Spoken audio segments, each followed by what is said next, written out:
I'm Dan Whedon. I'm a nationally recognized insurance consultant, and today we're going to talk about what's the average cost of auto insurance.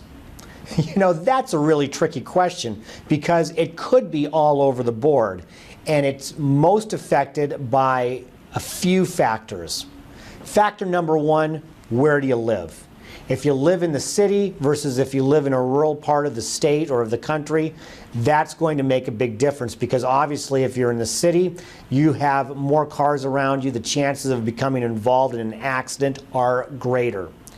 And so that's going to deeply affect the average cost, the cost of your insurance.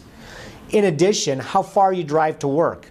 Somebody driving 1 mile does not have the same amount of exposure to risk to an accident as somebody who's driving 17, 18, 19 miles a day, both one way, to work. They're going to have a greater risk, so their insurance cost is going to be higher. The value of the vehicle makes a big difference. If you have a 1972 Datsun pickup truck or if you have a 2011 Buick, there's a big difference, or a Mercedes. You're going to pay a lot more for that vehicle because of the value of the vehicle. The other thing that makes a huge difference on your rate is your driving history.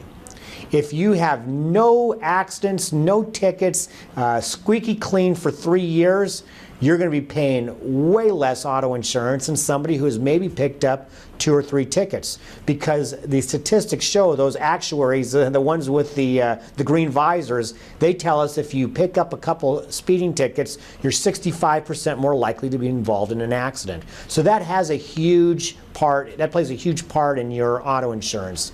So really, to say what's the average cost of insurance, it's almost impossible to do. It's much easier in a state-by-state basis or even in a regional basis. But the factors that will most impact your auto insurance rates individually, which is probably most important for you, is where you live, you know, from the state to whether you're city or rural, what your driving record is, and what kind of vehicle you have. My name is Dan Whedon. Thanks for watching.